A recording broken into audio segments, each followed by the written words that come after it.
Magandang hapon! Live mula dito sa Brigada TV Studio General Santos City. Ako si Hannah Perez. Samahan niyo ako sa loob ng 30 minuto sa programang naghahatid ng serbisyo para sa mga kabrigada nating nangangailangan. Kalakip ang magagandang mga kwento ng kabayanihan, pagkakaisa, pagtutulungan at pagmamahal ang ibabahagi galing mismo sa iba't ibang brigada stations mula po yan sa Luzon, Visayas at Mindanao. Ito ang Brigadahan, One Tahanan.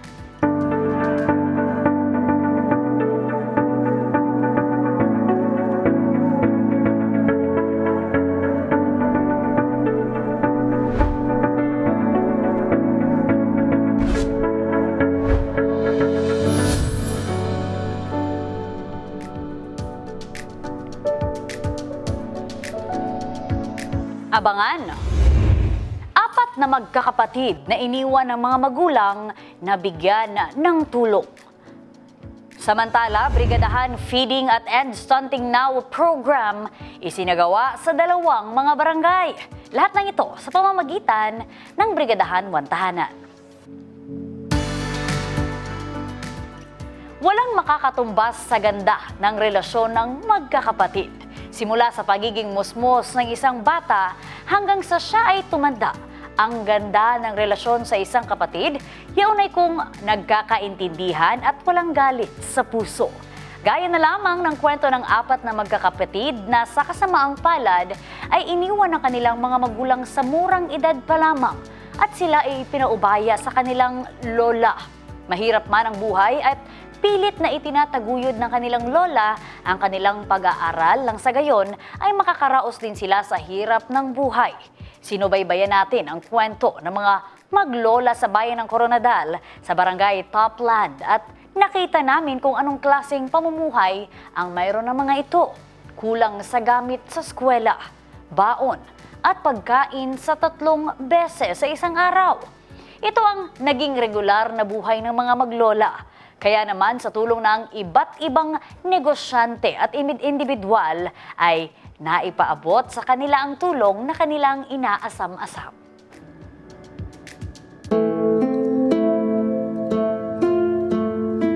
Ang pagpapalaki sa mga bata ay isang responsibilidad na obligadong gampanan ng isang magulang.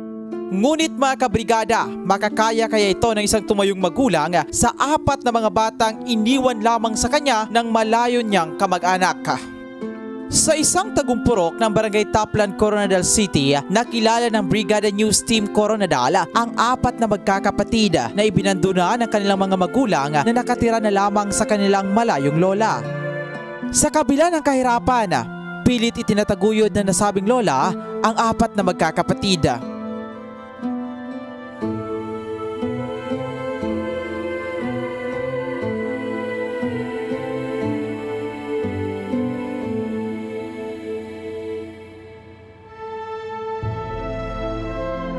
Sa panayam ng Brigada News sa FAM Coronadal kay Lola Soledad, kasamayor isang senior citizen, pilit itong binubuhay sa kabila ng hirap at pagod ang 4 na mga batang iniwan lamang sa kanya.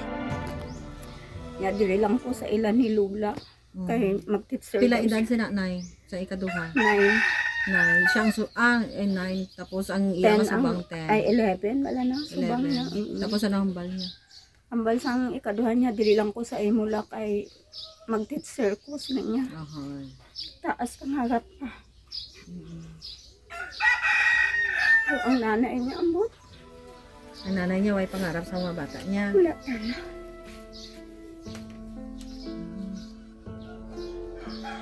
Nanay niya, kami lang diritong una daw, makakaon kapasudan. Subong di na din. Ano lang perminting ang mga bakal sa nanay? I-budget kayo? Allowance pa nila kada ilaw. Sa pila balon nila na Wala po pa na balon. ang mga bata. Oo, wala pa po pa. Tapos kung ugto, nagauli sila. Wala. Nagabalon kanon. Nabalon pa ang wala sila. Namahaw sila gina. Kalo-kalo nga kami. Pero ay man sila absent sa eskwelahan. Wala. Ayon kay Lola Soledad, nakaahon na sana sila sa kahirapan sa pag-aaral ng kanyang mga anak dahil malalaki na mga ito Ngunit tila balik uno umano ang mga ito dahil sa apat na magkakapatid. Akon lang nga, hindi lang malayo sa akon ba. Hindi mo gusto yatag sa ano, Sa ilagin nga nanay kag tatay. sa nanay kag tatay kay balaan mo mga irresponsible sila. Tapos Kasi sa mga bata may handom. Kasi ano katanan tabok sa mga bata. Naglaga ko nga dakong Tiyang mga bata na kung maglakad sa eskwela, hanggang lakat lang gina sila. Nalakat lang sila, gabaktas. Aga kag hapon, pauli. Sugot man sila wala sang sudanay. Wala ko rin. Maglakad sa eskwelahan, Sugot wala man sila, balon. kay alangan, siling ko man natana. Saying ko, hindi naman ko mapuga, kaya wala man ko uga. Ako man ang bantay sa inyo. Sa apat na magkakapatid, panganay si Angeli Celendro na 10 taong kulang, grade 5 student, habang si Darlene Celendro naman ay 8 taong kulang na grade 2 at 7 years old naman si Mary Jan Celendro na grade 1 student at ang bunso nilang si Dodong Celendro na 5 years old.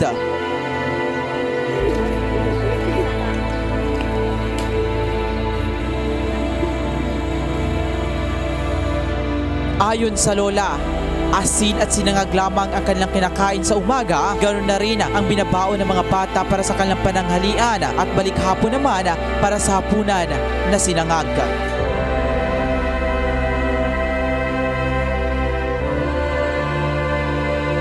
Ngunit sa kabila ng kanilang kahirapan mga kabrigada, tuloy ang pag-aaral ng apat na magkakapatid kung saan porsigido ang mga ito ayon sa kanilang lola na kahit kanin lamang ang baon ng mga bata, patuloy ang pag-aaral kahit walang baong ulam.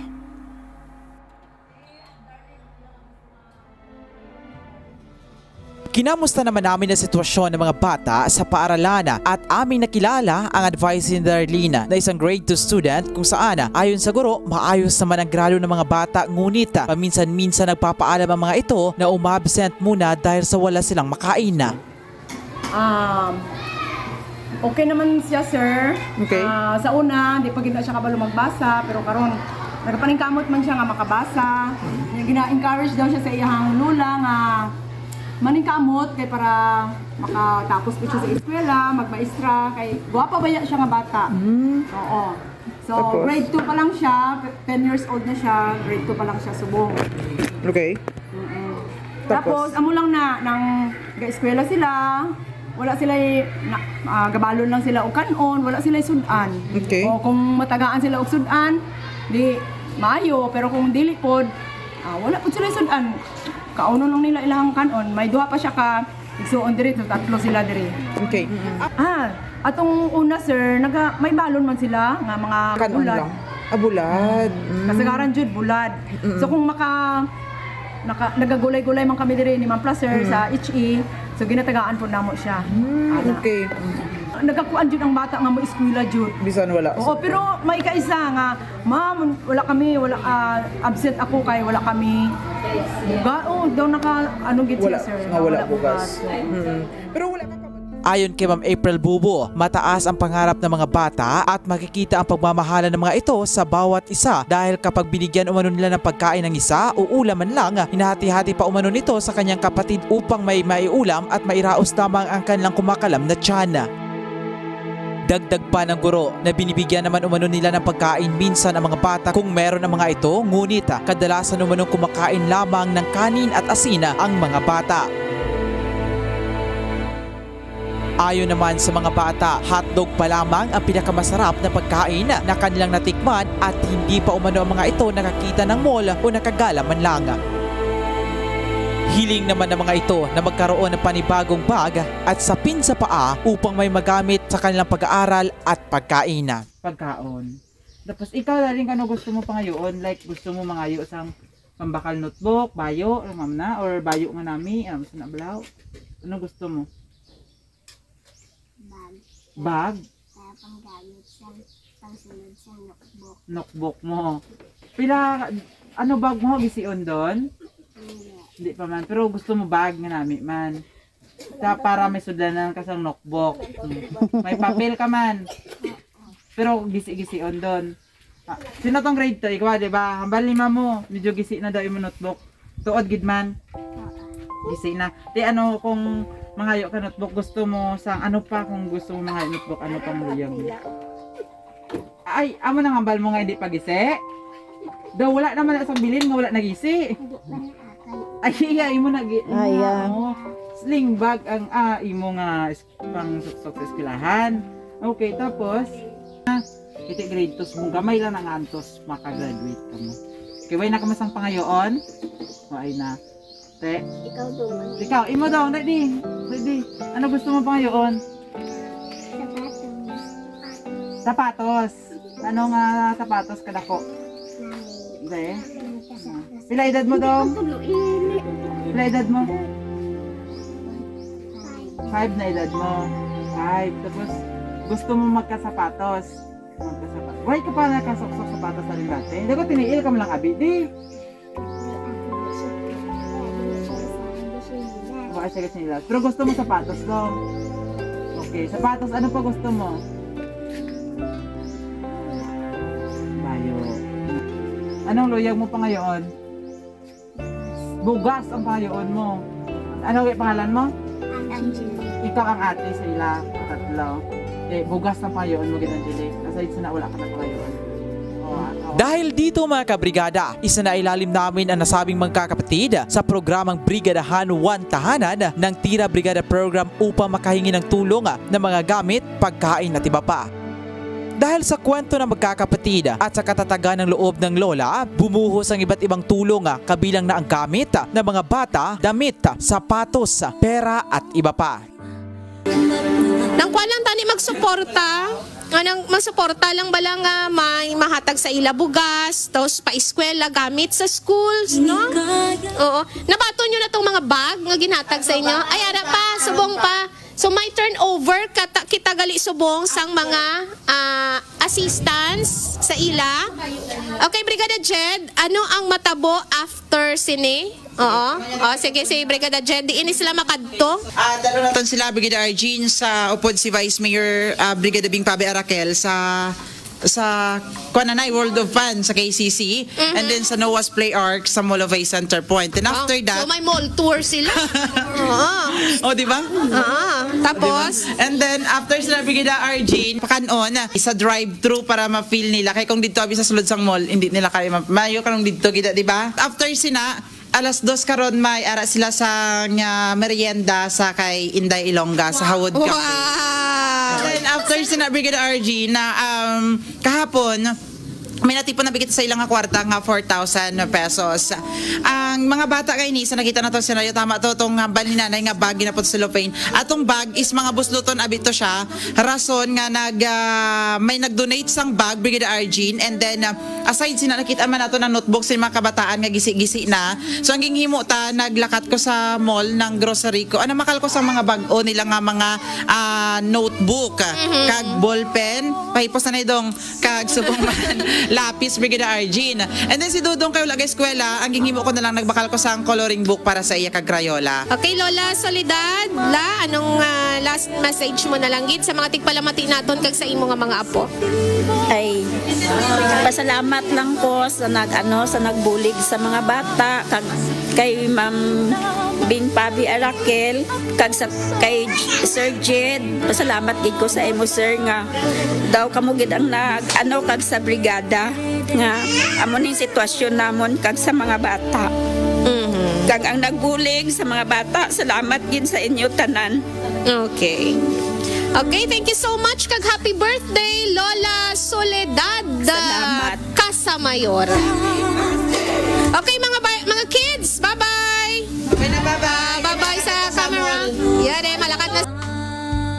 Ngunit hindi lamang dyan nagtatapos mga kabrigada. Sa tulong ni Brigada Vice Mayor Brigada Bing Pabi Arakel, ipinasyal namin ang mga bata sa Molovay Center Point, isa sa mga tumutulong sa amin na para sa mga mahihirap. Okay mga kabrigada, ngayon ipapasyal natin yung mga bata sa mall at ipa-experience natin sa kanila yung kumain sa Jollibee. Yun lang po. Tara! Di na makadto! Kagsa din pa! Sa mall. O, sige na. Mamaya, tara! Malang! Tara! Tara! Sa pang nakalaan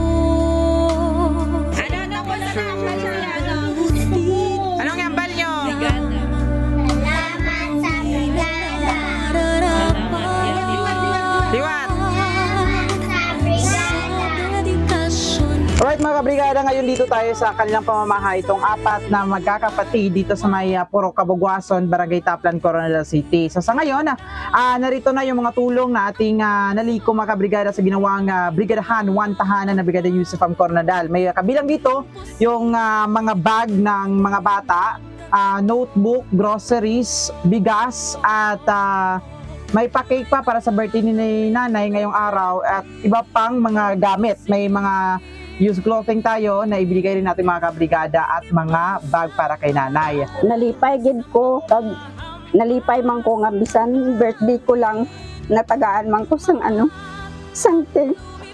First time mo nakakake nanay, ha? First time nakakake? Sa pilang edad, 63 nanay? Pigado gid ang kabuhi. Pinot gid nay. Pinot gid? Hindi ko gini malipatan sa bilog ko nga kabuhi. Na nabuligan mo kami. May luyag ka pa ipalabot sa mga naghatag sini isa-isa? Pasalamat lang ko sa naghatag sa ang mga bugas kag mga grocery na ang Ginoo na lang gid ang bahala sa inyo kung kay kami wa gid kami balik sa inyo kay pigado man lang kami.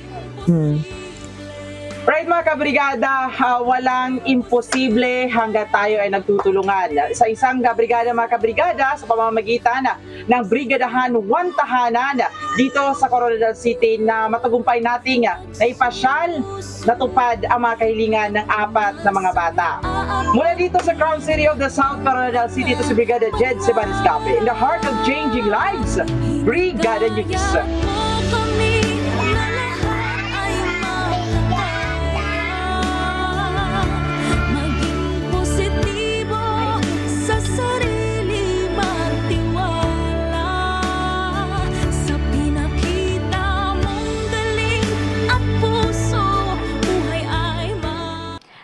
Labis po ang pasasalamat natin sa bumubuo ng Brigada Coronadal Team at sa lahat ng mga tao naglaan ng kanilang oras at material na tulong para maipaabot ang lahat ng natanggap ng mga magkakapatid na sina Angeli, Darlene, Mary John at Dodong at syempre lalong-lalo na kay Lola Soledad na kaka-celebrate lang ng kanyang birthday. Dalangin po namin na magkaroon pa po kayo, Lola, ng mas mahabang buhay para po patuloy ang pagbibigay ninyo ng gabay at pagmamahal sa inyong mga apo hanggang sa kanilang paglaki.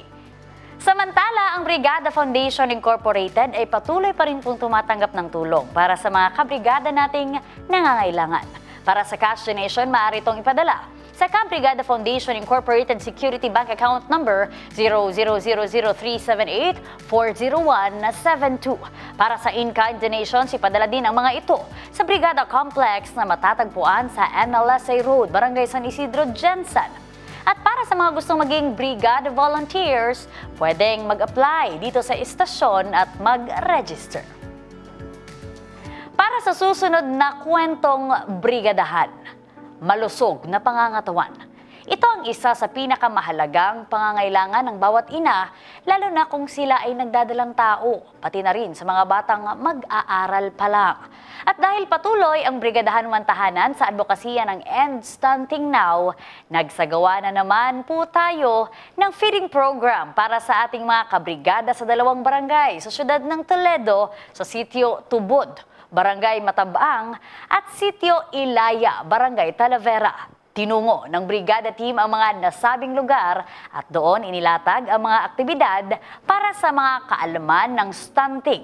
At syempre, ang munting handog na salo-salo na dinaluhan ng mga ina at kanilang mga anak.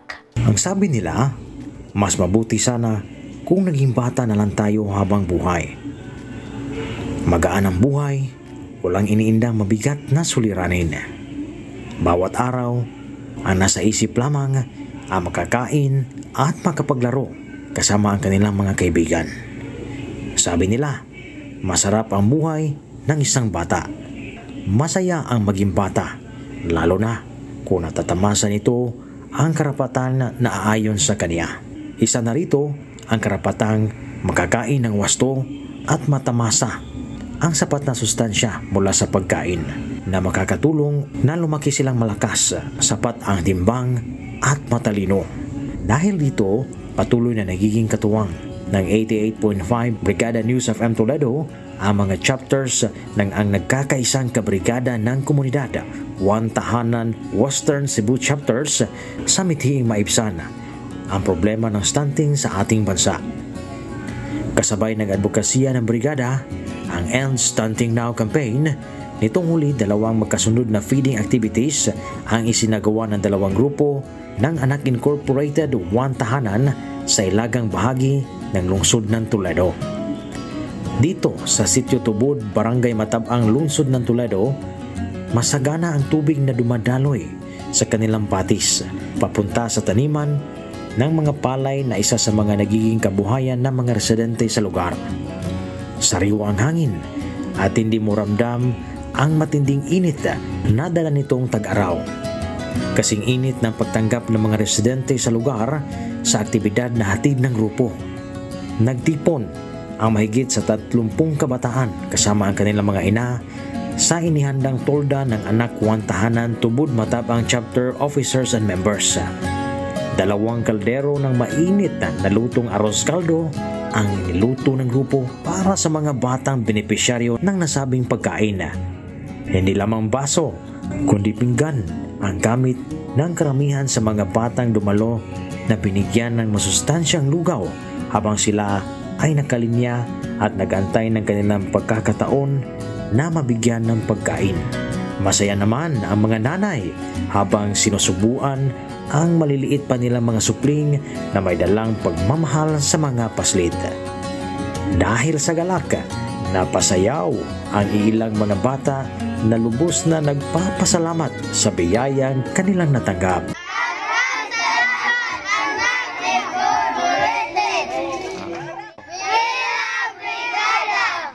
Hangad namin na masundan pa ng maraming beses ang pagkain sa mga bata sa nasabing lugar sa darating na panahon.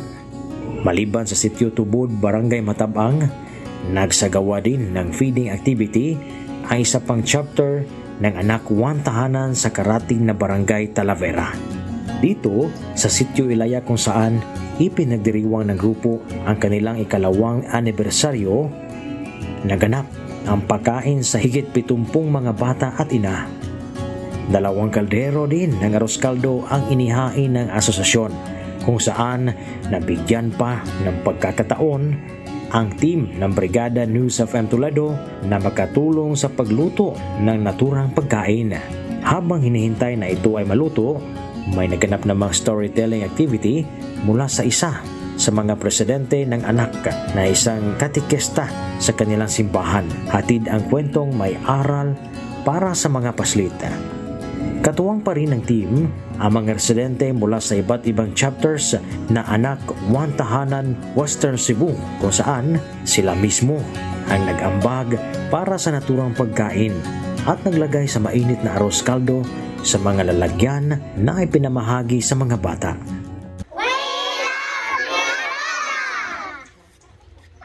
Ito ang sigaw ng mga bata sa Ilaya, Barangay Talavera na hangad ding masundan pa ng maraming beses ang pagkain sa kanilang lugar.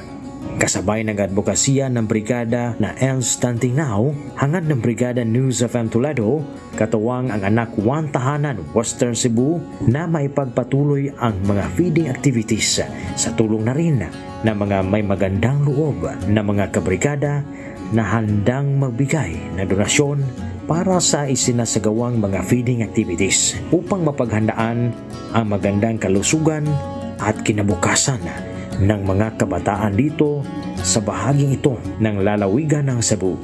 Dahil kung malusog ang mga mamamayan, siguradong uunlad ang pamayanan. Kami ay lubos na nagpapasalamat sa Tubod Matabang at Ilaya Talavera chapters, katuwang ang iba pang mga grupo ng anak sa matagumpay na feeding activities. Maraming salamat mga kabrigada. Let's end stunting now. Mula rito sa Toledo City, ito si Brigada Donald de los Reyes, in the heart of changing lives. Maraming salamat sa mga grupong nakipag-ugnayan sa atin at sa buong Brigada Toledo team. Masaya kami na makita nating busog at puno ng kaalaman ng ating mga kabrigada pagdating sa usapin ng kalusugan. Siyempre, speaking of kalusugan mga kabrigada, siguraduhin natin mga nanay at tatay na mabigyan natin ang ating mga anak ng sapat na nutrisyon para mapanatiling malusog ang kanilang pangangatawan. At para na rin maiwasan ang mga sakit tulad ng stunting. Responsibilidad ng mga magulang na tutukan ang kanilang first 1,000 days ng ating mga anak. Nang sa ganon ay maiwasang maging stunted sila pagdating ng panahon. Ano nga ba itong stunting? Ang stunting ay isang kondisyon ng isang bata ng pagpigil ng paglago ng utak at pag-develop ng height o tangkad dahil sa maling nutrisyon, paulit-ulit na impeksyon at hindi sapat na psychosocial stimulation. Dahil dito inilunsad ng Brigada Group of Companies ang advokasya na End Stunting Now bilang tugon sa partikular na isyu na ito sa lipunan. At ito ay naaayon sa tagline ng Brigada na In the Heart of Changing Lives na inilunsad ngayong taon. Ang advokasya ng ESN o End Stunting Now ay naglalayong palakasin ang kamalayan at kaalaman sa mga negatibong epekto ng stunting ng ating mga kababayan. Kaya naman, sabay-sabay nating isulong at isigaw, End Stunting Now. End Stunting Now dahil kapag stunted ang isang bata, malaki rin ang epekto nito hanggang sa paglaki niya. Kaya save your child's future. Sapat at tamang nutrisyon ibigay sa kanya. Paalala mula sa Yummyvit dahil kapag ang batang naka-Yummyvit, batang lamang. At syempre, binabati natin ang maligayang kaarawan ng nag-iisang chairman CEO ng Brigada Group. Walang iba kundi si Sir Elmer V. Catulpos. Maraming salamat po sa patuloy na pag-aalaga, Sir Elmer, at sa pagbibigay inspirasyon sa ating mga kabrigada. Kasama po ang lahat ng empleyado at mula dito sa Brigadahan 1 Tahanan, happy birthday, Sir Elmer. Happy birthday to you. Maraming salamat po sa inyong pagtutok, mga kabrigada. Asahan niyo po ang tuloy-tuloy na pamimigay ng inspirasyon at mga kwento ng buhay na punong-puno ng pag-asa. Makakasama niyo po ako tuwing hapon para tunghayan ang bawat kabayanihan ng bawat kabrigada natin sa buong Pilipinas. Mula po yan sa Luzon, Visayas at Mindanao. Dito lang po sa Brigada TV Channel 39. Sa muli po ako si Hannah Perez na nagsasabing hanggang tayo ay nabubuhay.